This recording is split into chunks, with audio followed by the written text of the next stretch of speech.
Isipin mo na nagmamaneho ka ng napakabilis. Sagad yung apak mo sa silinyador, bukas yung mga bintana, tapos ang ganda ng kanta sa radyo. Ramdam na ramdam mo yung momentum. Ang sarap ng feeling ng ganyan, 'di ba? Parang walang makakapigil sa'yo. Oo, eksakto. Yun nga lang at ito yung malaking problema. Wala kang mapa. Hindi mo alam kung saan ka papunta. Ay, delikado yan. Grabe, 'di ba? Pero alam mo, ganyan mismong nangyayari sa napakaraming organisasyon, mga grupo, o kahit sa mga personal na proyekto natin ngayon. Puro galaw, puro aktibidad, sagad yung pagkapagod ng lahat pero wala namang malinaw na patunguhan. Totoo yan. Madalas nakikita ko yan sa mga groups na tinutulungan ko. Kaya para sa ating malalimang usapan ngayon, sisirin natin yung isang napakagandang framework.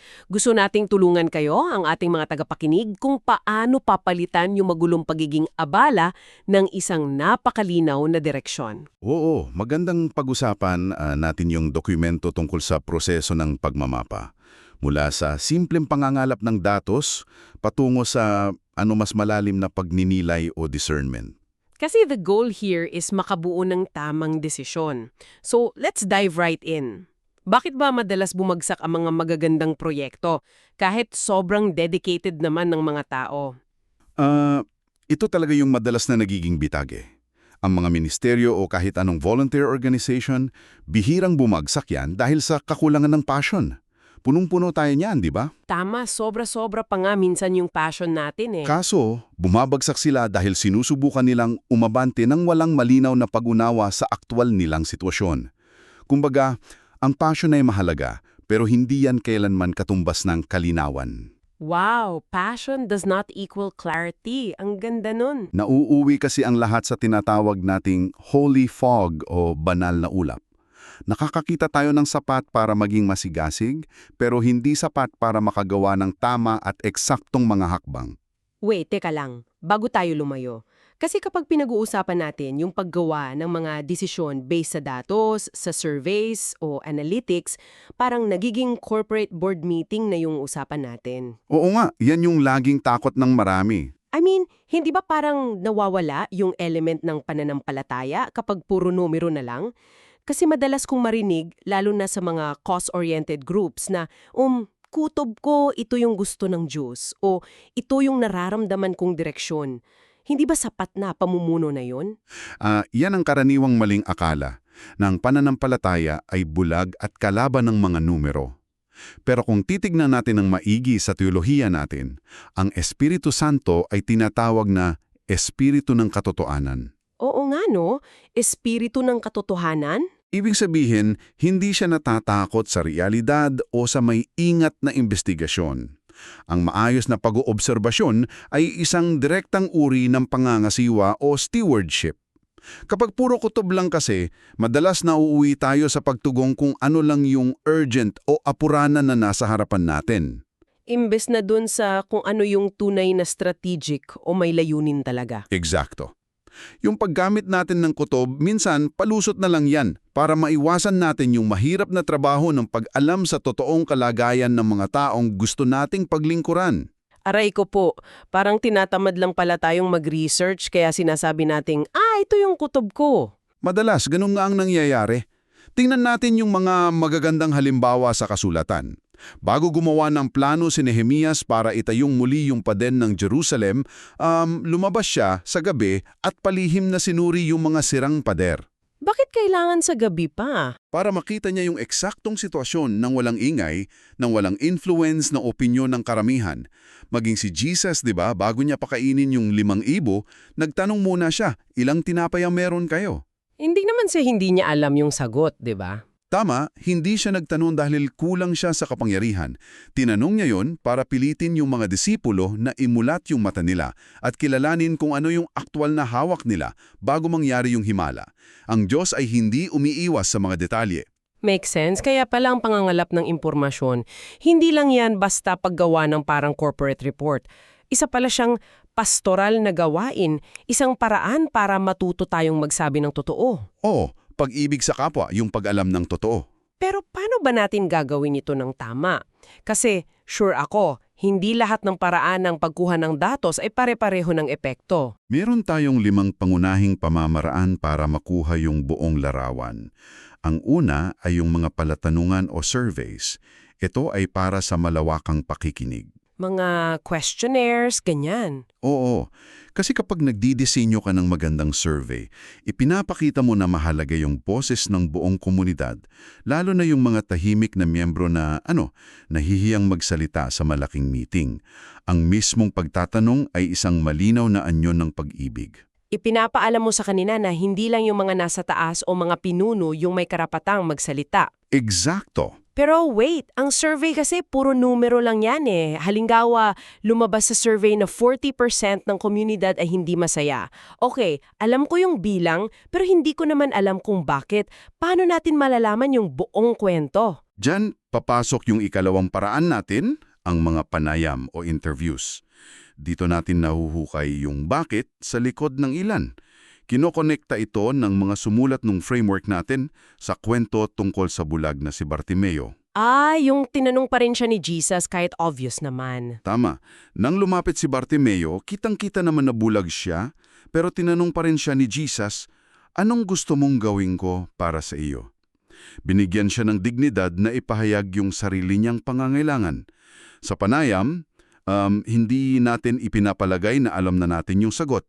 Hinahayaan natin silang magkwento. Iyan yung talagang nagbibigay ng laman dun sa mga malamig na numero ng survey. Pero ito yung paborito kong himayin natin ngayon, yung pangatlong paraan ng pagkuha ng datos. Kasi para sa akin, ito yung pinakamasakit pakinggan, ang budget analysis. Nako, dyan talaga nagkakagulatan. 'Di ba? Look at it this way, yung ang budget daw ay isang salamin na hindi marunong magsinungaling. Sabi sa source natin, isa daw itong the theological document. Paanong naging theological document ang Excel sheet ng pera? Kasi ang pera, hindi naman siya ang nagmamay-ari sa misyon natin, pero ito ang nagpapakita kung ano ang mismong hugis ng misyon ninyo. Kung saan napupunta ang pondo, doon ang puso ninyo. I mean, isipin mo to pumupunta ka sa mga town hall meeting tapos sinasabi ng liderato, ang kabataan ng pag-aasa natin, sila ang pinakamahalaga sa ating organisasyon, pero kapag inilatag na yung budget para sa buong taon, 90% na pupunta sa pagpapaganda ng gusali o sa mga admin expenses, tapos halos walang pondo para sa mga programa ng kabataan. Iba yung sinasabi ng bulsa sa sinasabi ng bibig. At diyan talaga nagkakaalaman ng totoong priorities. Kapag sinuri yung budget, lumalabas yung kaibahan ng tinatawag nating survival mode at ng kingdom stewardship. Ano yung pinagkaiba nung dalawa? Ang survival mode ay yung paglaan mo ng halos lahat ng pondo para lang maprotektahan yung institusyon, para lang may maipambayad sa kuryente, sweldo, at mapanatiling buhay yung opisina. Samantalang ang kingdom stewardship, ito yung pagiging handang mamuhunan palabas doon mismo sa misyon ninyo. Kung baga, nakadisenyo ba yung budget para sa comfort zone o para magbigay buhay sa iba? Tama. Ngayon, ang pang-apat na paraan ay ang program review. Bago tayo gumawa ng bagong programa, suriin muna sana natin yung mga kasalukuyang tumatakbo. Kasi maraming grupo ang nag-iisip na kapag parami yung events nila, mas nagiging effective sila. Na madalas, nauuwi lang sa isang malaking checklist na nakaka-burnout para sa mga volunteers. Tapos ito pa, yung panglima, ang community observation. Ito yung mismong paglabas mo sa dingding ng opisina ninyo. Ito yung isa sa pinakamahalaga. Oo. At may isang ang kwento rito mula sa material natin na talagang nagpapabago ng pananaw ko. May isang simbahan daw na nag-organize ng mga napakagandang events, effort kung effort, pero halos walang pumupunta mula sa paligid nilang komunidad. At ano yung naging unang reaksyon ng mga leader doon? Naging mapanghusga sila. Inisip nila agad na, naku, siguro napakatigas talaga ng puso ng mga tao dito sa paligid natin. Ayaw nilang sumali, ayaw nila sa mabuting balita. Isang napakadaling konklusyon kapag wala kang datos, di ba? Ang pinakamadali ay ang sisihin ng iba. Eksakto. Pero nang tuluyan silang lumabas, naglakab-lakad at nag-oobserba sa kalagayan ng mismang komunidad nila, grabe yung na-discover nila. Natuklasan nila na karamihan pala ng mga pamilya doon ay mga shift workers. Mga nagtatrabaho sa pabrika o mga BPO, ganyan? Oo, mga paiba-iba ang oras ng shift bawat linggo. So walang kinalaman sa pagiging matigas ng puso. Ang totoong problema, hindi lang tugma yung schedule ng mga tao dun sa rigid na kalendaryo ng simbahan. Dahil sa simpleng pag-oobserba na yon, nagbago yung teolohiya nila mula sa pagiging mapanghusga tungo sa matinding empatiya. At dahil nakita nila yung katotohanan, naging malinaw na ang solusyon ay hindi ang magdagdag pa ng mas maraming malalaking events o piliting baguhin yung mga tao. Ang solusyon pala ay baguhin lang ang oras ng pagkikita nila para mas makasali yung komunidad. Simpleng adjustment lang pala. Oo, pero may isang napakalaking bitag dito na dapat nating iwasan. Okay, may datos na tayo. Hawak na natin yung mga surveys, yung budget at yung results ng observation natin. Subalit, ang datos ay hindi kailanman kayang ipaliwanag ang sarili nito. Wait. So once we have all this data, hindi pa pala tayo tapos? Hindi pa. Kasi na-imagine ko yung isang senaryo. Pwedeng ikaw at ako, tingin tayo sa iisang survey report, pero magkaiba tayo ng magiging konklusyon. Pwedeng sabihin ko na, uy, ang daming pumunta. Tapos sasabihin mo namang, oo nga, pero wala mamang natutunan yung mga pumunta. Paano ba natin babasahin yung mga numerong ito ng tama? Diyan tayo pumapasok sa pagsusuri at pag-intindi o yung tinatawag nating diagnostic assessment. Kailangang salayan yung mga nakalap nating impormasyon gamit ang 5 kategorya upang maging kapaki-pakinabang yung mapa natin. Okay, isa-isahin natin. Ano yung una? Ang una ay yung mga kalakasan o strengths. Mapapansin mo, dito palagi dapat nagsisimula ang proseso. Tulad ng ginagawa ni Apostol Pablo sa mga liham niya sa iba't ibang komunidad, pinapangalanan muna niya ang biyaya bago ang anumang pagtutuwid. Naming grace before rebuke. Naming grace before rebuke. Pero bakit kailangan ganyan yung pagkakasunod-sunod? I mean, hindi ba mas mabilis kung babanatan na agad natin at aayusin yung problema? Kasi, kung magsisimula ka agad sa problema, lilikha ka ng kultura ng depensa. Madadown agad yung mga tao. Kapag sinimulan mo sa pagkilala sa kalakasan, ipinapakita mo kung saan nagbibigay ng magandang bunga yung sakripisyo nila. Para ma-encourage muna sila. Oo, syempre hindi ito para himasin lang ang ego at making kampante, kundi para pangalagaan natin yung mga bagay na gumagana na. Ngayon, yung pangalawang kategorya ay ang pagsusuri sa kahinaan o weaknesses. At mahalagang linawin natin ito. Ang kahinaan ay dapat harapin ng walang anumang hiya o shame. Ibig sabihin, hindi lahat ng palpak o kahinaan ay resulta agad ng kasalanan o kapabayaan. Kasi minsan, baka sobrang pagod o burnout lang talaga yung mga volunteers natin. O kaya, simpleng kulang lang sila sa training. Walang dudang totoo yan, hindi dapat agad kinokondem. Pangatlo ay ang pagsusuri sa mga gaps o puwang. Ano yung tila nawawala na dapat sana'y naroon? Ito, mas mahirap itong makita dahil naghahanap ka ng isang bagay na wala eh. Oo nga no. Pwede mo ba akong bigyan ng konkretong halimbawa nitong gap? Kasi ang daling makita kung may sirang gamit sa opisina, pero paano mo makikita ang isang bagay na hindi naman nag-e-exist? Isipin mo ang isang grupo na napakagaling mag-imbita. Ang ganda ng mga programa nila para sa mga baguhan, napakainit ng pagtanggap sa pintuan, may pakape pa. Ngunit kapag tiningnan mo yung datos nila, walang nananatili ng higit sa 6 na buwan. Laging ubos ang tao pagkalipas ng ilang buwan? Oo, ang gap doon ay yung landas. May maganda silang pintuan, pero pagkapasok ng mga tao, wala silang malinaw na proseso para sa malalim na relasyon o pagdidisipulo. Napakalaking puwang nun sa pagitan ng pagbati at paglago. Wow, may pintuan pero walang landas. Ang ganda nun. Ang pang-apat naman ay ang redundancies o kalabisan. Teka, kapag sinabi nating redundancies, hindi ba't maganda nga yung inuulit-ulit natin yung mga bagay? Halimbawa, mas madalas tayo mag-meeting, mas madalas mag-announce ng core values natin, mas tumatak. Bakit naging problema ito? Dito natin dapat ipagkaiba yung reinforcement at yung waste. Ang reinforcement, yan yung sinasabi mong mabuting pag-ulit-ulit para masanay at tumibay ang isang tao. Ngulit ang waste o purong aksaya, Nagaganap yan kapag may 2 o 3 magkakaibang departamento sa isang organisasyon na gumagawa ng isang programa dahil hindi sila nag-uusap. Parang nagdodoble-doble yung trabaho. Tama, nag-aagawan sila sa isang pool ng mga volunteers, inuubos nila yung pondo nang walang naidadagdag na bagong halaga sa misyon.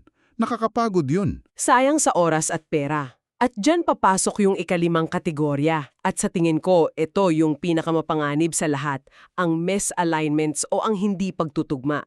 Ito yung sitwasyon na ang magagandang bagay ay humihila sa magkaibang direksyon, di ba? Sabi nga sa source natin, isipin mo na lang na lahat kayo ay nasa isang bangka. Paborito ko yung analogiyang yan. Di ba? Sagad yung pagod ninyo sa paggaod, pawis na pawis kayo, pero walang nangyayaring usad. Bakit? Dahil magkakaiba kayo ng direksyon ng paggaod. Maganda yung mismong aksyon ng paggaod, pero misalign kayo. At alam mo kung ano yung pinakamasaklap sa senaryo ng bangka na yan? Kung tatanungin mo yung isang taong sagad ang paggaod pero paatras ang direksyon niya, magagalit pa yan. Sasabihin niya, anong problema mo? Tingnan mo nga kung gaano ko kapagod. Pawis na pawis ako. Kasi feeling niya, ginagawa niya ng tama yung trabaho niya. Oo, kasi sinusukat nila yung kanilang pawis at hindi yung kanilang direksyon. Iyan ang misalignment. Nangyayari ito kapag yung sinasabi ninyong misyon ay hindi sinusuportahan ng inyong aktwal na sistema ng kultura at pabuya o reward system. Paano nangyayari na yung mismong reward system natin ay nagiging kalaban pa ng misyon natin? Halimbawa, patuloy na pinupupuri at pinapalakpakan ng mga lider yung dami ng tao na dumalo sa isang pagtitipon bilang sukat ng tagumpay. Samantalang ang formal na misyon ng inyong grupo ay ang magkaroon ng malalim na pagbabago ng puso at karakter na madalas ay nangyayari sa maliliit at tahimik na grupo lang. So naririnig ng mga miyembro na life change ang mahalaga. Pero nakikita nila na ang binibigyan ng parangal at ng budget ng mga pinuno ay yung mga events na nakakapuno ng malalaking upuan. Eksakto. Ang taning solusyon dito ay maging tapat at iwasto ang sistema upang makaangkla itong muli sa totoong layunin. Ang lalim niyan, sinusukat ang pawis imbes na ang direksyon. Okay, let's say tapos na tayo sa pagsusuri. Nakuha na natin yung data, na-diagnose na natin yung gaps at misalignments. Ready na ba tayong gumawa ng master plan at i-execute ito bukas na bukas din? Kasi dito papasok yung konseptong naghihiwalay sa usapang ito mula sa isang simpleng corporate strategy meeting. Oo, ito na yung huling hakbang. Ang pagpapahintulot na ang teolohiya o ang kasulatan ang huling humusga sa ating mga datos. Sabi nga nila, ang datos ay isang lingkod, hindi isang Panginoon. Ito yung pinakamataas na lente natin. At marahil, ito rin yung pinakamahirap gawin para sa mga sanay na sa corporate world. Pagkatapos nating makita at masuri ang lahat, dapat tayong huminto at itanong, ano ang sinasabi ng Diyos sa mga nakikita nating ito? Kasi may limitasyon pa rin yung numbers natin, di ba? Sobra.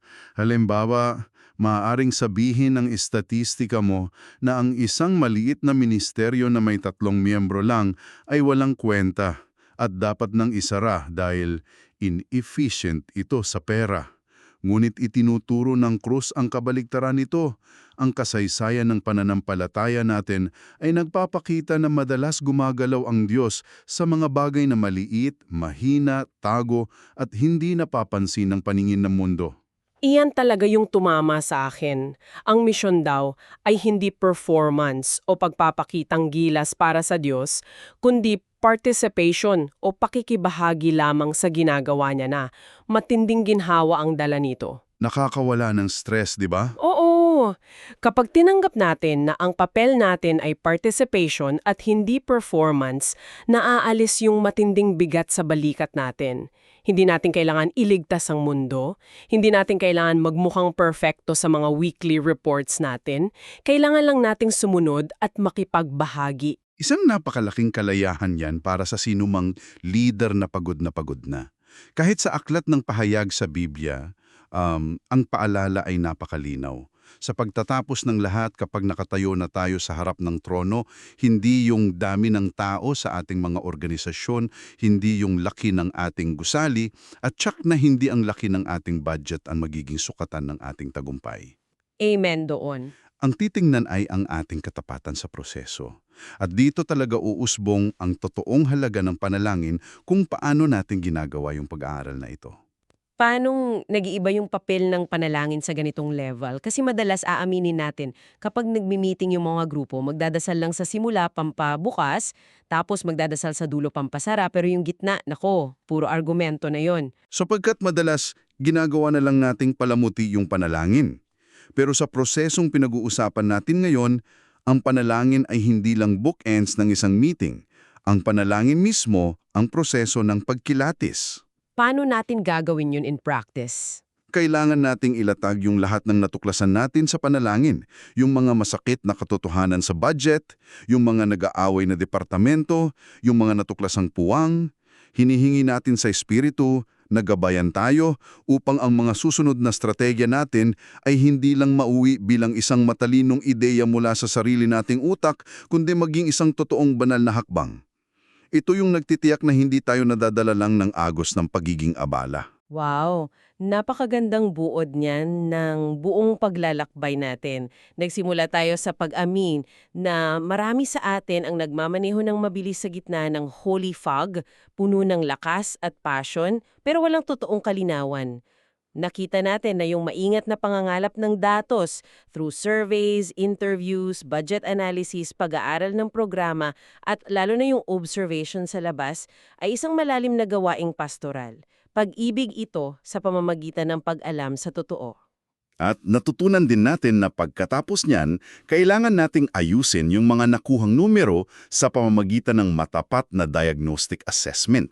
Hinanap natin yung mga nakakapagod na misalignments upang sa huli payagan ang Diyos na husgahan ang ating mga plano. Dahil sa bandang huli, the reality is kapag iniiwasan nating tingnan yung mga mahihirap na datos na ito, hindi natin talagang nakikita yung mga taong dapat nating pinaglilingkuran. At kung hindi natin sila nakikita, paano natin sila tunay na mamahalin? Baka ginagamit na lang natin sila para sa sarili nating mga KPI o targets, di ba?